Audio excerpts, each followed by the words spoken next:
The electric car has had its share of obituaries over the years, but the new American car company Tesla is determined to prove that the concept is a workable one. The manufacturer has just launched the Tesla Roadster, an electric car that looks good and can hold its own in the performance arena.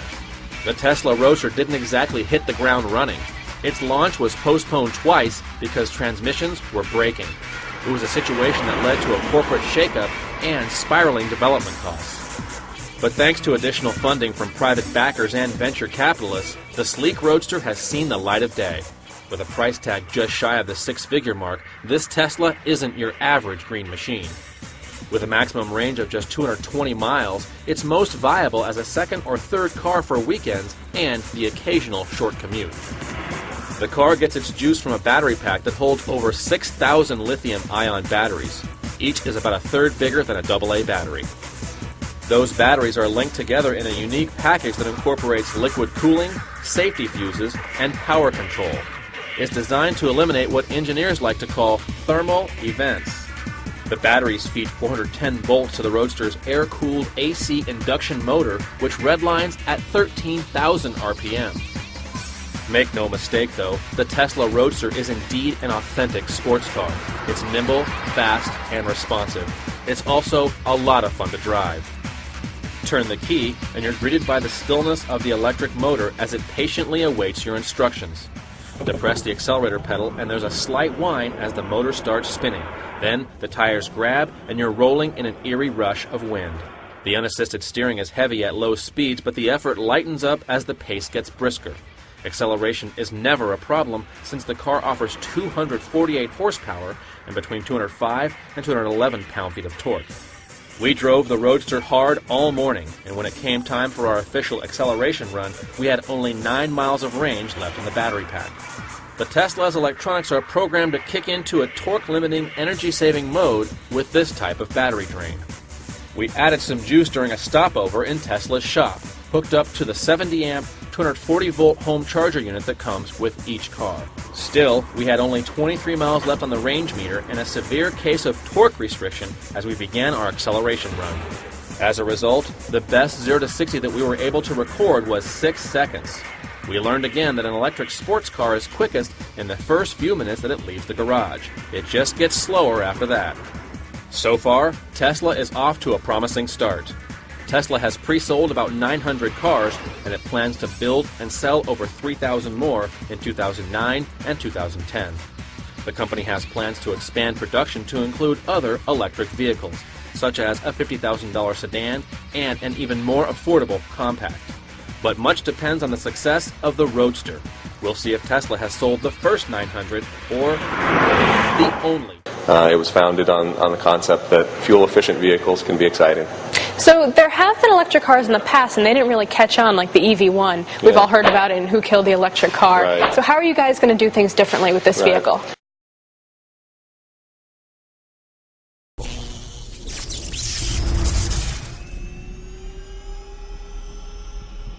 Did the electric car die because of battery technology? Did EVs really not have enough range? And did car companies use the best batteries available? Battery technology at that time was lead-acid batteries and allowed the car to go 60 miles. If you started out on a trip knowing that you were going to go dead in 60 miles, you'd be nervous about making the trip.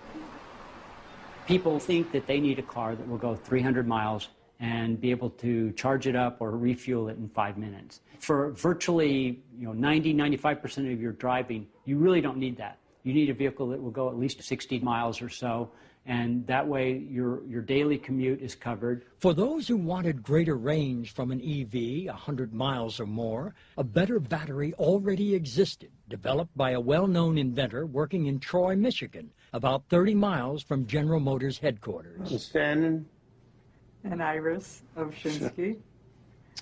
I think you shouldn't do it that way. You should say you're Stan Ovshinsky, and then I'll say I'm Iris Ovshinsky. Don't do it that way. That's funny. With over 200 patents to his name, Stan Ovshinsky had pioneered a new battery, and GM purchased controlling share of his company. We were chosen over 60 different big companies like Westinghouse and others who wanted to win the race to make the batteries that would be used in pure electric cars, and we were chosen because we had a battery. And to us, putting it in a car was not the most gigantic thing. What did we were supposed to do? But you did sort of expect champagne and roses. I expected champagne and roses. When I said that we were going to put in a paragraph into a newspaper that said we had achieved this, I really expected congratulations to flow in. And then I knew that something was different when the opposite happened. Oshensky was censured for publicizing his battery advances without permission and asked not to run advertising in national publications. The EV1 debuted with a weaker battery. It would be another 2 years before Oshensky's batteries were installed in the EV1. The first version of the EV1 had defective Delco batteries in them, and they kept failing. So that was GM's failure on those batteries. Once they put good batteries in, they didn't have any problems. Ultimately, GM sold its share in Oshensky's company to an unlikely buyer. Then, when the nickel metal hydride batteries were improved so that they're now lasting longer than the life of the car and cheaper than an engine, Chevron Texaco stepped in and purchased control from General Motors of Oshensky technology. The oil companies do not feel threatened by battery technology because they effectively crushed it. You know, the electric car is kind of an interesting case study. I mean, it was such an abysmal failure that I think there are a lot of people involved in the initial decision-making and trying to pointing fingers at whose responsibility it is.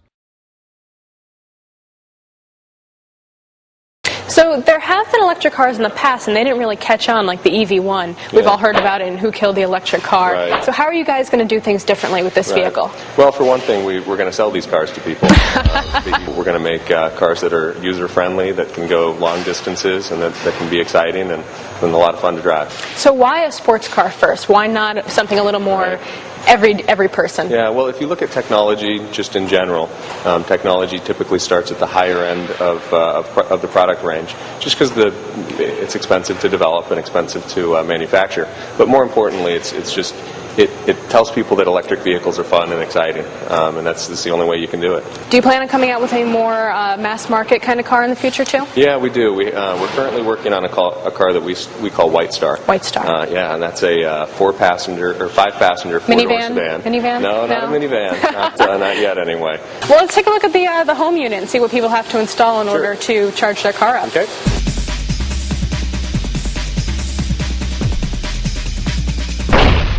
So here we have the home charging station, correct? This is the home charging station that comes with the purchase of the vehicle. You would install this likely in your garage. It's connected to a 220-volt, 90-amp circuit in your home, and this is what allows the car to charge in approximately 3.5 hours. So this is this is like the power cord, huh? This is it, yeah. This is the connector that's used on the car, and you plug it in and twist it and push the button, and it's ready to go. And how does it let you know when the charge is full? So there are a few ways that the car tells you. There's actually a series of LEDs in the charge port, and they change color depending on the status. Oh, cool. There's also a screen inside the car that tells you the progress of the charge.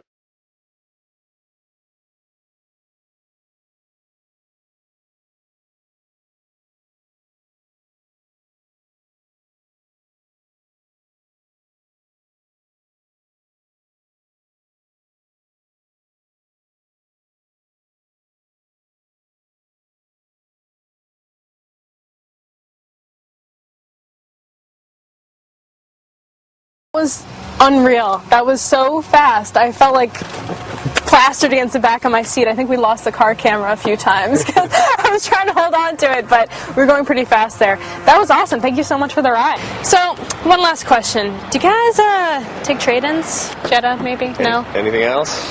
That's all I got. No.